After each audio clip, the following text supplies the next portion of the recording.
लखनऊ से खबर, जहां कल होगी योगी कैबिनेट की अहम बैठक। सीएम योगी की अध्यक्षता में ये कैबिनेट की अहम बैठक होगी और जिसमें कई प्रस्तावों पर मुहर लग सकती है। मानसून सत्र के बीच में कैबिनेट की ये अहम बैठक होनी है और हमारे सहयोगी नीलेश चौहान हमारे साथ। नीलेश, मानसून सत्र के बीच में ये कैबिनेट की बैठक काफी महत्वपूर्ण हो जाती है।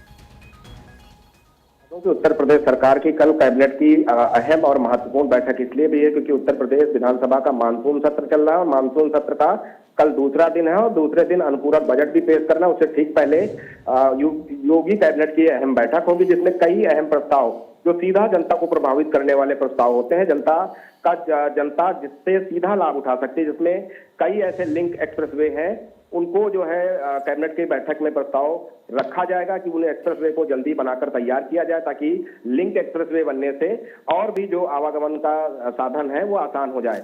उसके अलावा अगर हम बात करें तो उत्तर प्रदेश में किसानों को लेकर इस बैठक में प्रस्ताव आ सकते हैं। जिस तरीके से आज मुख्यमंत्री योगी आदित्यनाथ ने अपनी प्रेस कॉन्फ्रेंस में युवाओं को लेकर जो है बड़े बड़े जो दावे थे सरकार की तरफ से वो उन्होंने बताया कि किस तरीके से 9 सालों में युवाओं के लिए काम किया गया। तो कल कैबिनेट की बैठक में युवाओं को लेकर भी कोई महत्वपूर्ण प्रस्ताव आ सकते हैं। कहीं ना कहीं अगर हम कल की बैठक को देखें तो कल की बैठक में तमाम उन प्रस्तावों को जगह मिलेगी जो सीधा जनता को जोड़ने वाले हैं, जनता का जीवन बदलने में अहम भूमिका निभाने वाले हैं, जिसमें लिंक एक्सप्रेसवे की बात कर लें, रोजगार की बात कर लें, चिकित्सा शिक्षा की बात कर लें, किसानों की बात कर लें, या फिर जो नदी के किनारे बसे हुए गांव हैं जहां पर सबसे ज्यादा बाढ़ से प्रभावित लोग होते हैं, उनको लेकर भी इस बैठक में प्रस्ताव पास हो सकता है। उसके अलावा महिलाओं को लेकर भी आज मुख्यमंत्री ने एक बड़ा जो है स्टेटमेंट दिया था। उन्होंने साफ तौर पे कहा कि उत्तर प्रदेश में महिलाओं की भागीदारी बढ़ी है। पहले जहां महिलाओं की भागीदारी 9 से 11% होती थी सरकारी नौकरियों में, अब उनकी भागीदारी 20 से 30% हो गई है। यानी कि कल जब कैबिनेट बैठक होगी तो महिलाओं से जुड़े, उनके स्वावलंबन से जुड़े हुए कुछ प्रस्ताव कैबिनेट की बैठक में रखे जा सकते हैं। अभी तक अगर हम बात करें तो 1 दर्जन से ज्यादा प्रस्तावों पर कल मुहर लगने की पूरी संभावना है। उसके बाद जब सत्र शुरू होगा तो कहीं ना कहीं सत्र में भी उन तमाम प्रस्तावों का जिक्र मुख्यमंत्री योगी आदित्यनाथ करते हुए दिखाई देंगे, क्योंकि कल का दिन काफी उत्तर प्रदेश की जनता के लिए अहम रहने वाला है। एक और जहां योगी कैबिनेट की महत्वपूर्ण बैठक है तो दूसरे दिन अनुपूरक बजट भी पेश होना है और बजट पेश होने के साथ साथ सदन में उसकी चर्चा भी होनी है। तो अपने आप में कल का दिन बहुत महत्वपूर्ण उत्तर प्रदेश की जनता के लिए है और सरकार के विधायक और मंत्रियों के लिए। और खासतौर पर अगर हम विपक्ष की बात करें तो कल कैबिनेट में पारित हुए प्रस्तावों को लेकर कितना ज्यादा संतुष्ट विपक्ष नजर आता है और उन प्रस्तावों को लेकर विपक्ष का क्या कुछ रिएक्शन रहता है पटल पर, वो भी देखने वाली बात होगी। और नीलेश, चूंकि छोटा सत्र है, कल का दिन बढ़ा है, कल कैबिनेट की बैठक, इसके बाद अनुपूरक बजट और आज का दिन तो श्रद्धांजलि में समर्पित रहा, लेकिन कल काफी महत्वपूर्ण दिन रहेगा। देखिए बिल्कुल, आज के अगर हम दिन की बात करें तो सत्र की शुरुआत ही जो है जोरदार हंगामे के साथ हुई, जहां पर समाजवादी पार्टी कई मुद्दों को लेकर सरकार को घेरती हुई नजर आई। उसके बाद शोक सभा का आयोजन हुआ क्योंकि एक वरिष्ठ विधायक का निधन हुआ था, समाजवादी पार्टी के विधायक थे, उनके शोक सभा का आयोजन हुआ। उसके बाद सदन को कल 11 बजे तक स्थगित किया गया और कल का दिन बेहद अहम इसलिए रहने वाला है क्योंकि सत्र छोटा है, मानसून सत्र है और 2027 में उत्तर प्रदेश में विधानसभा चुनाव भी होने हैं।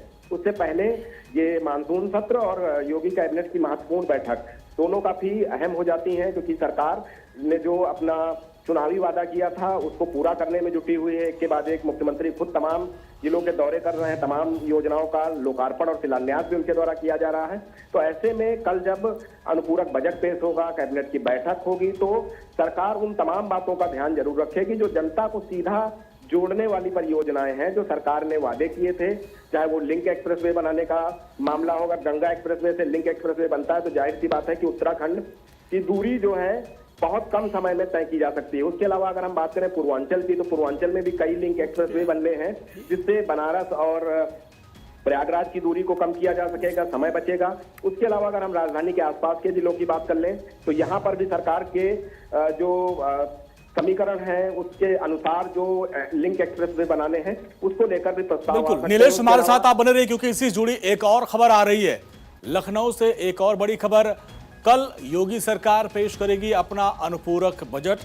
25,000 करोड़ रुपए से अधिक का अनुपूरक बजट पेश होगा। अनुपूरक बजट में 2027 के विधानसभा चुनाव की तैयारियों पर पूरा फोकस रहेगा। इसके अलावा एक्सप्रेसवे, औद्योगिक विकास, धार्मिक पर्यटन पर भी खासा फोकस रहेगा। और जैसा कि नीलेश लगातार बता भी रहे थे कि कल अनुपूरक बजट पेश किया जाएगा। अब नीलेश देखिए, चूंकि कल के अनुपूरक बजट पे भी सबकी नजर रहेगी, क्योंकि अब 27 के चुनाव में बहुत कम समय बचा है, तो ऐसे में कल के अनुपूरक बजट में भी तमाम बड़ी सौगात मिल सकती है। देखिए, बिल्कुल अगर हम 2027 के चुनाव को देखें तो सभी पार्टियां लगभग चुनावी मोड में आ चुकी हैं।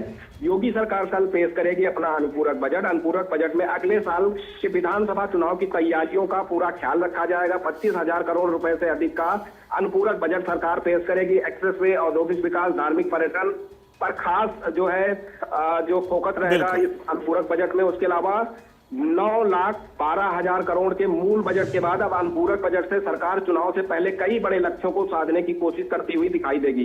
अनुपूरक बजट में सरकार चुनावी तैयारियों को आगे बढ़ाने की कोशिश करती नजर आएगी। उसके अलावा अगर हम बात करें तो बड़े लक्ष्यों को साधने की सबसे बड़ी कवायद इस अनुपूरक बजट के माध्यम से। बहुत शुक्रिया इस पूरी बातचीत के लिए आपका।